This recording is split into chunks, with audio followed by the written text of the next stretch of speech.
So the topic of the topic of today is homology modeling. The main learning objective is concept of homology modeling, that what is it all about, why there is a need to do homology modeling, and what are the tools and techniques that we can employ to perform this analysis of to perform this comparative modeling of proteins.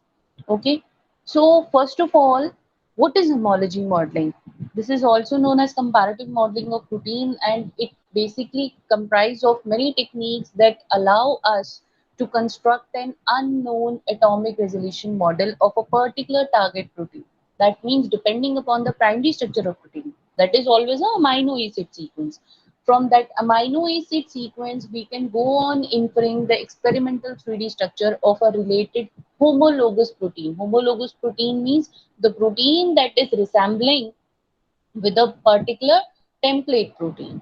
So whenever we are going for the prediction of these kind of 3D structures, in that case, the prediction of that three-dimensional structure of a given protein sequence, that means the target protein of interest, the amino acid sequence of the target protein in comparison to the homologous protein of the related family. Normally in the lab, whenever we go on performing such kind of experiments, in that case we normally perform an X-ray crystallography or NMR techniques. These are the sophisticated techniques that we normally employ to infer a particular 3D structure of a protein. That too dependent upon the alignment of that target protein 3D structure with the already reported proteins in the literature. There are many databases that I have already discussed in our previous lectures also. Now, in case you have the 3D structure of target sequence, and you also have the your 3D structure of the template sequence against which you are making a comparison. If both the structures they are showing some similarity greater than 30%, that means if there is 30% sequence identity between the target protein sequence in comparison to the template protein sequence, in that case we can say yes, we are able to generate a very useful model so as to conduct the homology modeling, or you know so as to construct 3D structures. Now the point is why we call it as comparative protein modeling. When we can compare the sequence, then why are we going for structures? Because as per the research conducted till date, the structures are better conserved than sequence, because in the sequence, depending upon which kind of amino acid is present at a particular location, that very protein will take a different conformation.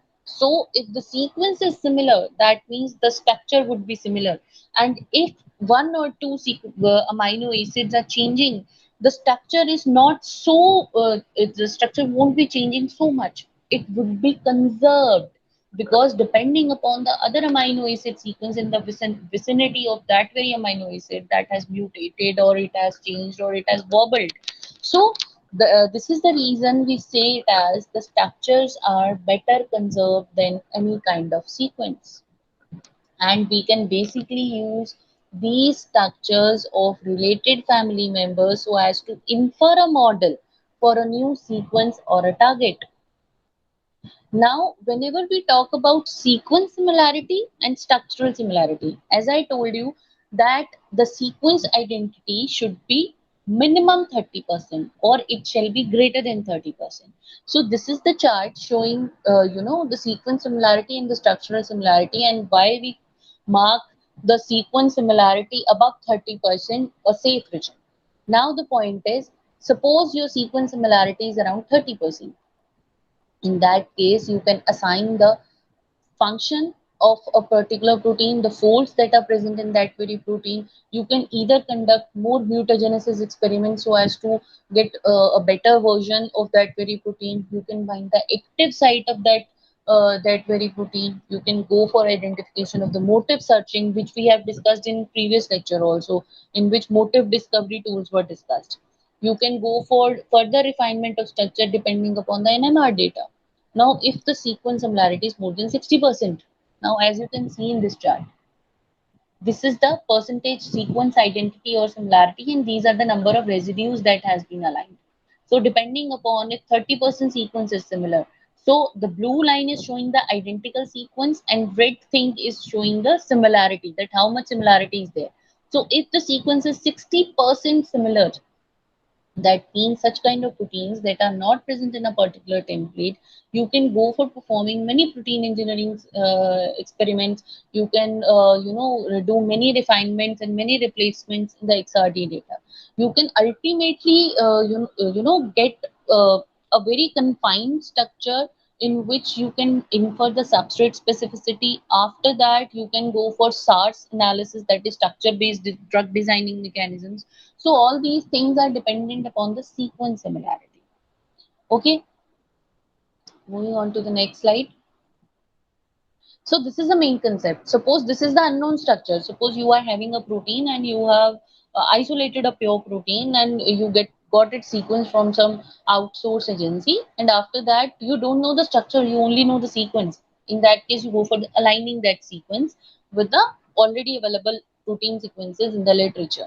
Now this is the unknown structure of that very protein, and this is the template against which, suppose you are taking it as a template, that this very protein is very similar to my protein of interest on which I am working. In that case, we go for sequence alignment. So this is the way sequence alignment. We have discussed these things in our multiple sequence alignment lectures also.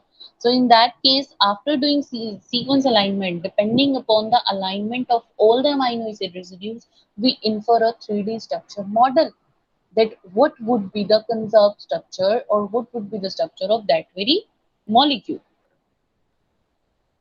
So this is the complete chart. Suppose you have a protein sequence. This is again the previous chart I have shown you in the previous lecture also, in which we discussed about structure prediction.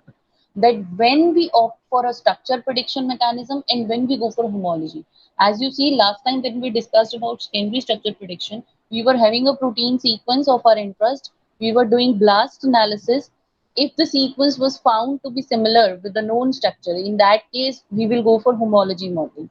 But in case you are having an unknown protein sequence, it won't align with the already reported proteins in the literature, then you go for family searching by using PFAM search. After that, if there exists any kind of relationship with any known structure, then again you can shift to homology modeling. But if it was not showing, we went for structure prediction, which we have already covered. Now the point is, suppose whenever you are aligning a particular protein sequence and you got to know that this very protein is similar to this kind these protein family, or this kind of protein is similar to this very protein that has been isolated from different organism, then your work is cut short. In that case, you directly switch to homology modeling because you have a base on which you can work upon. In that case, doing comparative analysis, we predict a 3D structure model. So if you have any given protein sequence, for determining the 3D structure, we go for tertiary structure prediction method, in which there are three main types, of which homology modeling we are today discussing. That if the sequence is greater than 35, is showing 35% similarity, in that case we go for homology modeling and we go for structure refinement, and final structure is predicted. In case the sequence identity is less than this percentage, then we go for fold recognition. That means maximum of the sequence is different. How can you infer the structure? How can you provide the conserved structure? In that case, we go on identifying folds, we go on identifying motifs, we go on identifying many small residues folding, that how it is folding, how it is being mutated.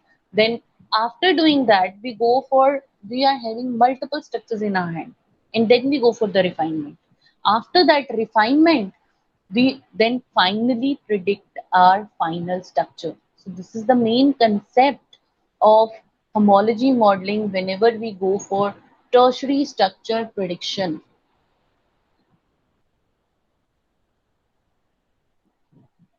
Now, normally when we go for any protein structure prediction, there are two main methods, XRD and NMR.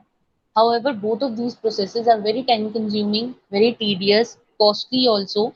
But XRD suffer from major limitation that not all proteins can form a crystal, because as the name suggests, it is X-ray crystallography. That means if a particular protein, if it can crystallize, only then you can predict your 3D structure, right? So if a protein is having such kind of sequence, or it is its native conformation is like such that it can't crystallize, in that case we can't go for XRD. Okay. Similarly, you can go for NMR also. There are many types to it: proton NMR, carbon NMR, from which you can input number of hydrogens and number of protons, number of hydrogens and number of carbons present in a particular protein, and then you go on inputting the complete structure of that. But however, both the processes are very time consuming. That is why homology modeling is a solution to it. Now the point is, because of these time consuming techniques, we switch to homology modeling as an alternative strategy. So that means you can generate reasonable number of models for the prediction of a particular protein structure. You can predict the 3D structure of the target protein depending upon the template. If the sequence is similarity is there, then you go on predicting the structure. So this is the complete chart in which different steps are given that how we go for it.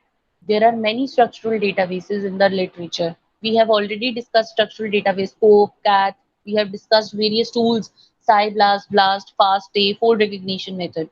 We first of all go on checking for similarity in the structural database, from where there we go for reference protein identification. Reference protein, here I am quoting about the kind of protein that is showing similarity with our protein of interest. Then we go for C alpha matrix matching. C alpha means alpha carbon of that very reference protein. Then we go on predicting conserved regions. That means which kind of regions or which stretch of amino acid is quite conserved throughout the evolution. If that region is conserved, that means that region will be folded in the same pattern. Okay. So depending upon this conserved region, depending upon our reference proteins and our protein sequence of interest, then we go for alignment. We align this reference protein sequence and our protein sequence by using many multiple sequence alignment tools.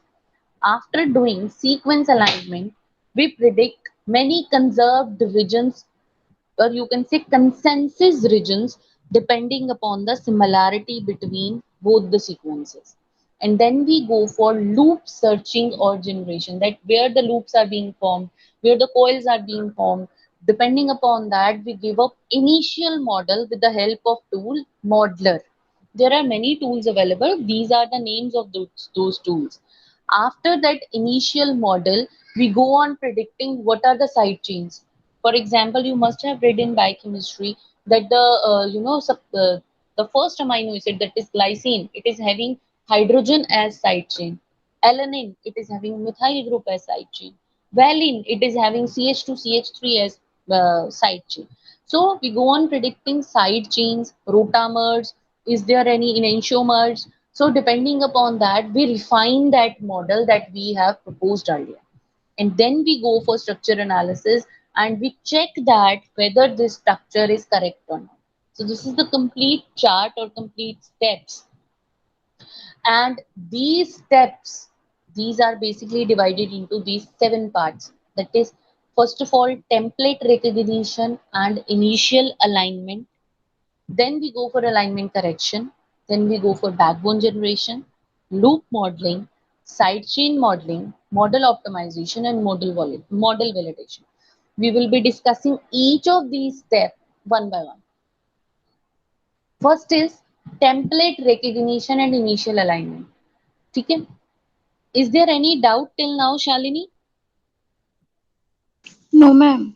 Okay, so the first is template recognition. Now, what do you mean by template? The reference protein against which our protein sequence of interest was, checked for the sequence similarity. That means this template recognition and selection step, it is very important.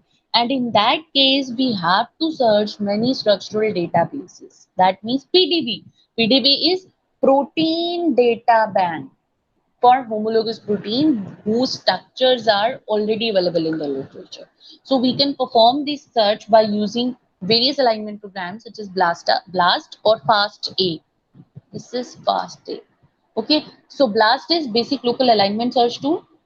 You must have read BLAST and BLAST P. We have discussed these things, various types of BLAST. So we will be doing the protein BLAST. After doing that BLAST analysis, we will be getting a list of hits, and depending upon that, we will be selecting our template.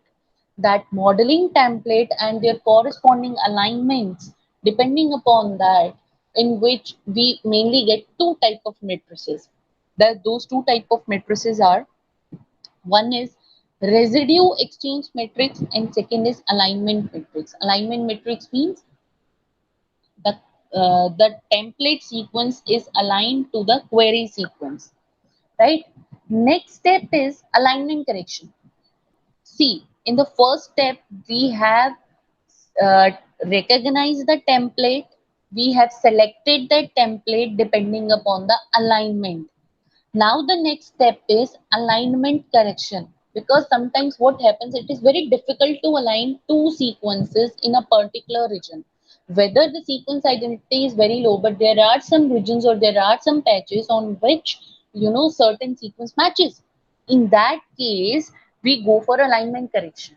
For example, suppose you are having two sequences. See these two sequences, LT, LT, LT, LT, right? We are trying to align with it YA. This is nearly impossible because there is not even a single amino acid that is identical in both the sequences. In that case, we go on aligning third sequence. That what is the next sequence in the line? And suppose that third sequence is this. In this, you can see there are some T residues there that can be aligned to the first sequence. That means our problem is solved in it. Suppose this is the template and this is the model. So this model is not properly aligning, so we will consider it as bad model. But the sequence that has been aligned correctly with maximum number of matches, that would be considered as a better model. Okay, so this after selecting that particular model that yields a very small gap, we will be comparing a complete alignment. We will be going for complete alignment correction. So this is the complete alignment correction. Suppose this is the known structure, and after doing this alignment, we will be getting a model like this depending upon these residues. As you can see here, F, D, I, V, V, C, C, C, R, R, R. These are amino acid residues. These are one letter, single letter abbreviations that we have used. So depending upon that, we would be having a correct alignment. Now, third important point is backbone generation. Now, once you have selected the correct alignment, or after completing the steps of alignment correction, the backbone of target can be created. That means a scaffold can be created. You can literally infer the coordinates of that template backbone that is similar to the target sequence. That means when the residues are identical and the side chain coordinates are also identical, then you go for that the backbone would be same. Just a moment. That means the backbone would be same. Correct? After we have generated a similar type of backbone, we would be going for loop modeling. Now, after this sequence alignments, there are many regions and there are many patches that have been generated due to many kind of mutations. You say it as insertion, you say it as deletions, that can lead to many gaps in a particular alignment. But a perfect alignment is that in which there is no gap, as we have discussed in this previous slide. See, the number of gaps are three. As you can see, these three things are not properly aligning. Due to this mismatch, this model was discarded. But the number of gap in the second model, it is correct because it is leading to a very small gap and it is showing maximum matches. That is why we went for that very alignment. So all of these gaps, they are basically modeled in this loop modeling step. That means there are main two techniques in which we can go for loop modeling. First is database searching method and second is Abentio folding method. Now, the database searching method, what it involves, in which we go on searching for many loops from the known protein sequences. What we do, we take those alignments and we superimpose those alignments onto the already known protein structures that are having onto the two different stem regions, mainly the main two polypeptide chains. So there are many programs to it that are available freely online that you can use, out of which Freed and Coda are the most commonly used tools. After that, next is Abensio method. Now this method, it basically go for generation many random loops, many searches for one, and they basically generate such kind of loops that have low energy, and the phi and psi angles are in the allowed region in the Ramachandran plot. Last time we have also discussed. So this is the structure, this red loop, as you can see, this is a protein structure. This is the loop that has been formed. So this loop is modeled with these green residues that are acting as a scaffold. You can say that are acting as an anchor residues. Because why this loop is happening? Because of the insertion.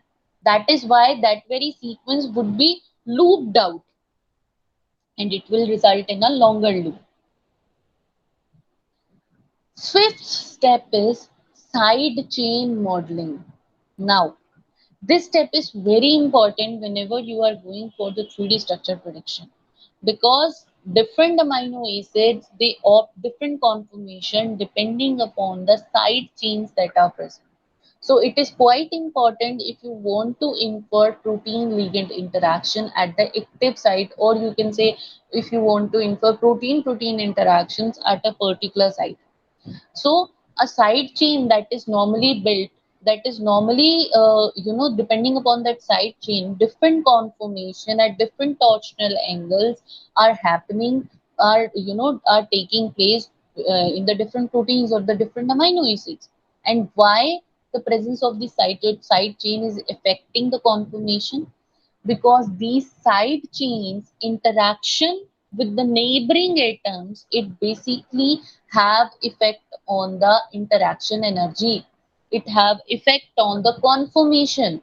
That means depending upon the different side chains present, a library can be created in which the favorable side chain torsional angles can be reported, and you can get to know that whether this protein will form protein crystal structure or not. Next important point is, here I have mentioned one thing, that the lower energy would be used. So the next step is energy minimization. And this energy minimization process, it is applicable on the entire model, in which we adjust the position of relative position of the atoms, so that what you get an overall conformation of the complete molecule is having, or it is consuming very low energy. That means smallest possible energy potential can be achieved, so as to relieve the torsional strain that is happening at the uh, uh, happening due to stirring hindrance imposed by different side chains. So this optimization step, this energy minimization step, this is done by many means, by using many simulation methods or dynamic simulation methods, in which we go for the global alignment and then we go for many simulation conditions. For example, heating, cooling, and we consider the interaction with the water molecules also. So this complete energy, as you can see in this structure also, these are atoms, so depending upon the bond stretching, how much energy would be used, angle bonding, non-bonding interaction, and torsional strain, if a particular amino acid or a particular atom will rotate. So this complete energy will, and basically cover the stretching energy, the bending energy, torsional energy that is due to the rotation of this, and non-bounded interaction energy. So by considering all these types of energy forces, we can go for energy minimization. Okay. Next step is model validation. So having understood about that, how we are recognizing template, how we are selecting the template, how we are going for alignment correction, backbone generation, how we are going for the loop formation due to the insertion or deletion, and how we are going for energy minimization. After doing all this step, we have a model. That means a such kind of model that is proposing a 3D structure with the lowest energy potential and lesser torsional strain with better alignment and a good model you have. Now you have to validate that model. That means, because the point is, whenever you generate a model, that doesn't mean every time you will get a very good model. It may contain errors. What are the reasons to it? There are many reasons. As I have told you, if the percentage sequence identity is greater than 30%, only then we go for homology model. So the percentage sequence identity between the template sequence and the target sequence, it is very important. If that sequence identity is greater than 90%, then in case the model that you have proposed, you can compare with the crystallographic structures. That means the structures that has been generated through XRD and NMR. Then you go on comparing for that. You can say 90% sequence was similar. That means if the sequence is similar, the more or less the structure would be this much similar, or the structure would be like this. Then we go on predicting the that structure of that very target sequence with the help of our wet lab techniques, that is XRD and NMR. Then we compare it. Then that means the model you have proposed, it would be accepted for sure. But for the confirmation part, we go on comparing with the crystallographically determined structure. If it less than 30% large error occurs, if the error rate is very less.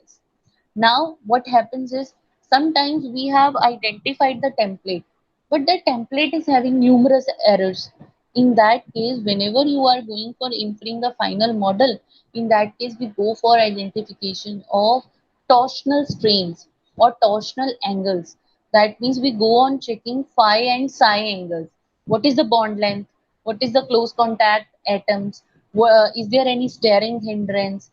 What are the properties? So there are many modeling programs in which we go for validation of model. For example, Modeler, Swiss Model, Schrodinger, 3D Jigsaw. These are freely available models that you can use. So if after doing all the model validation, that means you are basically validating the model that you have proposed, that you have prepared by doing this homology model. If that model is successful, if that model is in line, that complete successful model basically is dependent upon our template selection, our alignment, the algorithm that we have used for the alignment correction and backbone generation, and then the final validation method or the model validation type. So these are the few important points that are very crucial whenever you are going for homology model. However, this complete technique, it holds a great potential for the scientists who are working in the field of proteomics or who are working in the field of bioinformatics. Because of there are many advantages also. However, there are few cons also. So the advantage is, you can literally go for the identification of alpha carbon residues. As I told you, whenever I was discussing one slide in which I have showed the complete chart, in which I told you about C alpha matrix matching. That means you can infer the location of alpha carbon of key residues inside that folded proteins by using the homology model. You can basically have a complete background or complete scaffold to conduct many mutagenesis experiments, or you can propose many different structure functional relationship analysis. You can also go for inferring many conserved region positions onto the protein surface. Depending upon that, you can identify many active sites, you can identify binding pockets, you can identify ligands, that how they will be attaching, what would be the binding strength, what would be the energy. So all of these things are possible after the successful model generation. However, as every technique has certain disadvantages or certain limitations, this homology modeling technique, it also have certain disadvantages.